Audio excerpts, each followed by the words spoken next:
listening to This Won't Fix You. I'm your host, Nadine, and this show is a curation of interesting models, metaphors and images discovered or manifested through my work as an accredited psychotherapist. You can expect to hear nifty ideas, clever language and thought-provoking ways of looking at life. Each episode, you'll get one of two alternating perspectives.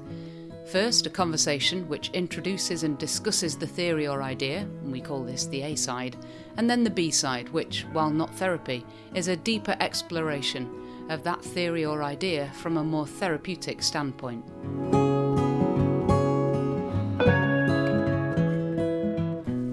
Hello and welcome to what we're calling, I suppose, the B side of the metaphor of the Trivial Pursuit counter, where we're talking about bereavement.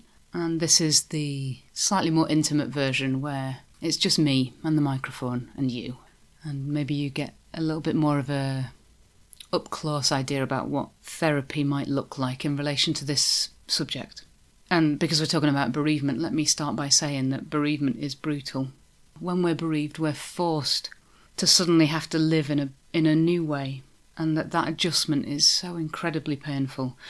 We pine for things to be as they were. And it's not always just about having lost a person. I say just. It's not always about having lost a person. It could be, yes, when someone that we love dies, or it could be if we're facing our own mortality. Perhaps we've had a diagnosis of some kind. And what we lose is our certainty in the world, our trust in the world. It's that dies. Kate Bowler writes that beautifully. I think she's got a whole chapter on what it's like to lose certainty when we're confronted with significant losses, bereavements, life-changing situations like that. Then it is certainty that we lose. We no longer have that innocent belief that things are going to be okay and that the steady upward trajectory of life is going to continue. It's so powerful and so overwhelming that some people put it off for years and years, and I put off the grieving of my mum for nearly 30 years. And there's so much research which conclusively shows us that it's not unusual then for this unprocessed grief, any unprocessed emotions really, to manifest as disease. It doesn't necessarily say that the research doesn't necessarily say that we don't grieve, therefore we're going to develop cancer. It's not as explicit as that, but check out Gabor Mate's book, The Myth of Normal. He explains it, and I mean he's written an entire book about it, but the evidence is overwhelming how important it is that we process our feelings and that we feel our feelings. That's what they're there for. They're data for us about the world. The Myth of Normal by Gabor Mate, brilliant book. If we don't keep all our emotions moving, but today we're talking about grief. If we don't keep it moving, then we don't heal. I think it was The Wild Edge of Sorrow. He said, if we don't go there to the grief, if we don't go there, we will never truly be here. I think that's such a beautiful perspective, because we'll always be in some way lost to the grief, which is essentially to be lost to the past, isn't it? So if we wander through life kind of feeling that hunger really, but not acknowledging it. So if we have that loss and we don't look at it, then we never know how to find nourishment. We have to know that we're hungry in order to seek out nourishment. And so there's also this notion that the healing happens naturally if we can just get out of the way of it. The problem is that because we are, in inverted commas, civilised, then we've usually absorbed so many messages through life that we can't get out of the way, and so our grief is complicated. It would be problematic enough if it was just us that told our grieving selves these narratives, but of course other people tell us their expectations too, and those things can be incredibly painful to our vulnerable and healing selves. Bad advice I've heard includes things like, oh, you should be over it by now, which is something I was told just a year or so after my mum died. You should be over it now. And then any sentence that starts with the phrase at least they didn't suffer, at least they had a long life, at least you had them for 6 years. And then Kate Bowler titled her book Everything Happens for a Reason, and that she did that kind of ironically because it is, again, such a painful thing for people to hear, because we're trying to find reason in something that is random, and we're trying to find meaning in something that feels not only meaningless but actively painful.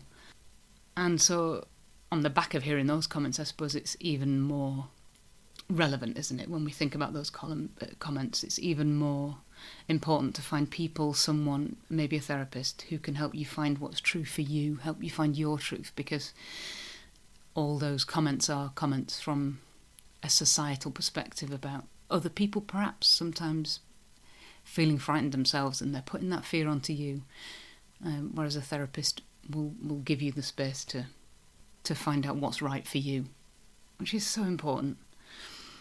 And the metaphor of the Trivial Pursuit counter, which Tanya and I talked about in the previous episode, works because it kind of references the questioning, the kind of consulting. Here's a question, my answer to that is. It's sort of, I quite like that notion that we are asked a question, we consult what it is that we know inside. And then when we get the answer right, we find a little segment of truth, and we can slowly then begin to fill up. And it is the learning to live with the loss which the metaphor is all about. It's about finding new ways of having those parts of ourselves met by other people or by other means. Maybe one of the segments of loss could be seen as a part of ourselves that we couldn't really draw out when the person was alive. So it's not just that we're looking for other people to fill this counter, this gaping wound of a hole inside us, but maybe what we're looking for is for something that we ourselves can fill. And maybe you always wanted to travel abroad and your partner loved the UK and never wanted to go abroad, or maybe you have a burning desire to be an artist and maybe your parent who has died would have disapproved of that course of action, and so maybe there is a kind of freedom that can come, and maybe then an expression of yourself is one of the segments that can fill the counter. I think the metaphor also works if we think about what it's like to lose somebody gradually, like to something such as dementia, like bits of somebody disappearing one segment at a time, and that steady diminishing of a person can also prolong the grief process, or perhaps even complicate it in some cases. So let me start the kind of therapeutic element of this short episode by sharing one of the more recent bits of theory, which is to say that there are 4 tasks that we must complete during our period of mourning. Number 1, we have to accept the reality of the loss. Number 2, we have to process the pain of the grief. Number 3, we have to adjust to life without the deceased. And number 4, we have to find an enduring connection with the deceased while embarking on a new life. So we have to accept the reality, process the pain, adjust to life, find an enduring connection, and embark on a new life. And I think probably the Trivial Pursuit counter metaphor really only addresses perhaps number 4. I mean, there are elements we could shoehorn the other 3 into the metaphor, but essentially we're trying to find an enduring connection with the deceased while embarking on a new life. And it's the new life that is the sort of filling of those empty spaces. So I think there are 3 things perhaps that therapy could offer someone who's grieving. The first one, a space basically to express how we feel and to have that be witnessed by somebody. Therapy allows us space to be with our grief. It's legitimate space where you can talk about all the different aspects of the grief, not only the loss of the person and the loss of the relationship to that person, the impact of the loss of a future.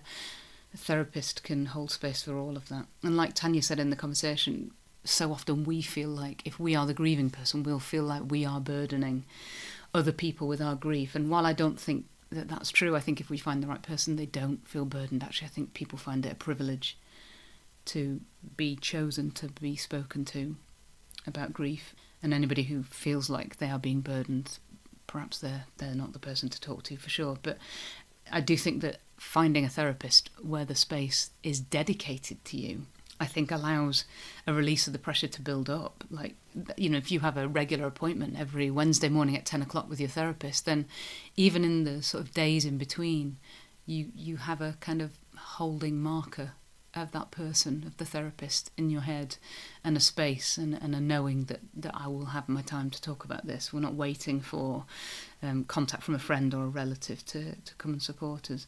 And so the therapist becomes a kind of companion through the journey, and not just for the hour a week or however long you are with them. It's not just for that. I think it's for the whole process. They kind of become a partner in it with you, and they allow you to do it in your way. And they maybe one way to see it is to imagine that they are actually looking to try and find what is your way. They're trying to help you kind of find that truth, help you find the clarity, the way that works for you. They're not going to impose what they think is the right way to grieve. They're going to try and find out what way yours is. And I suppose the best thing is that you, as the grieving person, don't have any responsibility for the therapist. They're there for you entirely, to be curious about you, to be curious about the person that you loved, what it was that you had, what you've lost, who you are now, maybe who you're going to be in the future, how you're going to get through this. Their whole focus is you. And it's so hard to explain in words what that feels like, but it is a beautiful, beautiful thing. So the therapist witnesses all of that. And by witnessing it kind of makes it real and helps the process move. So I keep saying this, don't I, that feelings have to move. Amelia and Emily Nagoski, the twins, talked about this when they talked about burnout, that emotions are tunnels. We have to go through the darkness to get to the light at the other side. And in terms of grief, there's a term, complex grief, which applies to grief where the process is impeded, the process of grieving is impeded.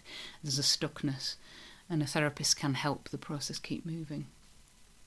A second thing that a therapist can help with is to untangle the kind of chaos of emotions. So when we're grieving, we are in an emotional storm. It's not just grief that we're feeling. We might be feeling grief, yes, anger, guilt, and there may be trauma in there if it's been a particularly traumatic either relationship or a particularly traumatic death or dying. And guilt is different, for example. Guilt is different from anger. Both of those are different from the pain of loss.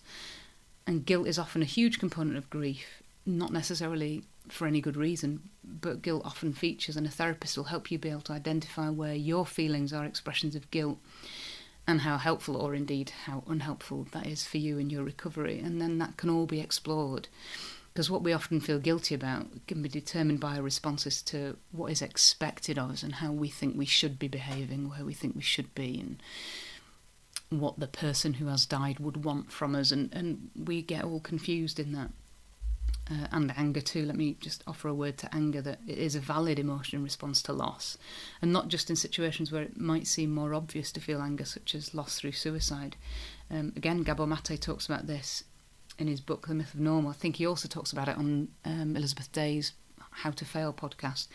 But he says that when any infant loses a parent, the infant experiences that loss as an abandonment, even if the loss is wholly unavoidable. And he tells a story from his own personal childhood of his mother abandoning him in ways that in a way that he understands now as an adult, but at the time talks about how that was felt as an abandonment. That's in relation to evacuation and fleeing from war, conflict. And so we're not just talking about death again, we're talking about significant separation. But anyway, the point is I'm making that if we feel abandoned, then anger is an appropriate response to abandonment. And a therapist would be able to, or at least I would, if I was the therapist, I'd be trying to help the person in front of me feel that whatever it was that they were feeling, whether it was anger, guilt, fear, even, all those things are valid. And that we have to trust what it is that we feel, because that is data. What it is that we feel is data about the world. And if we can be curious about what it is that we're feeling, then that can take us further into it, towards like the white heat of the pain, which, as I say, then keeps it moving through us. We do not want to be attacking ourselves for what it is that we're feeling, and a therapist can help us not do that. The third thing a therapist can help you with is perhaps a little bit more practical, really, and perhaps a little less of the deep, really. That they could be a stepping stone to either the process that you're going through or learning to live with the loss. So they might be able to identify, either directly or indirectly, or certainly be able to reference the various models of grief, the different ways that people who have years and years of experience or research, who have created models basically based on how people tend to respond to grief. And the therapist will be able to see your behaviours, your thoughts, your feelings, your experiences in line with those models, which can validate what it is that you're feeling, because then you feel like you're not alone. The way that you're doing it is not unusual, and that these crazy things that you're thinking or feeling are actually perfectly normal, so much so that they've actually been written down. And again, this eases the resistance to what it is that we feel, which therefore enables the grief to keep moving and move on through us. So some of the models that a therapist might reference include the dual process model, which is something that Julia Samuel talks a lot about. She's one of our country's, that's the UK, one of our country's most prominent bereavement therapists. There's the balloon model, ball in a box model, the very, very famous Kubler-Ross stages of grief, which are not linear, I think, as I mentioned in the conversation with Tanya. The 4 tasks of mourning that I mentioned earlier. This is not an exhaustive list. There are many, many models. There are images that you can show, that a therapist could show you, that might, again, somehow feel a little bit more comforting. They might also be able to reference literature that might help. There are, I can think off the top of my head of a handful of books that people have written about their own grief. I mentioned earlier Kate Bowler's Everything Happens for a Reason. She's written quite a few on what it is like to live with cancer and a terminal diagnosis of cancer. There's the famous C.S. Lewis book as well, A Grief Observed. A therapist will find the ones that work, that seem to relate most closely with yours. I found A Monster Calls by Patrick Ness really, really comforting. They will have their own ideas. The therapist might also help you find groups which might be a really healing support for you. So particularly if your loss is maybe unusual or particularly traumatic, but also not. If the loss has come through addiction, again, there are groups that can support us when we're grieving. A therapist may well know, or they will have a network of people who will know of the groups that are local to your area, and they might be able to put you in touch with somebody, and that could be very helpful. You could then form meaningful relationships with the people who have a similar experience to you, and what it's like to feel seen is just, it's ineffable, really. And when we're on a painful or a long journey, it can be helpful to have someone in our corner who's affected personally by the loss. And the therapist obviously is that person. They don't have a direct involvement in your life and the person who's died, and so they can kind of hold a memory of who you were, because they can see who you were when you first came in session 1, and they can see the journey that you've been through, and they can kind of hold that whole journey and help you kind of remember where you've been, not just where you have yet to go, but they can reference what it's been like for you and how much you've grown already, how much you've changed already. Of course, some therapists might be very creative and bring creative models, methods and ideas as well. I know journaling, visual art can be incredibly powerful, as can bodywork. And I know that there are therapists who work with singing and rituals, and all of the above can really help people feel a new kind of connection to themselves, which perhaps they didn't even have before. So I hope some of that's been helpful, give you a bit of insight into what it might look like in a therapist's office. Before I go, I would like to just leave you with a quote by Elizabeth Kubler-Ross. "The reality is that you will grieve forever. You will not get over the loss of a loved one. You will learn to live with it.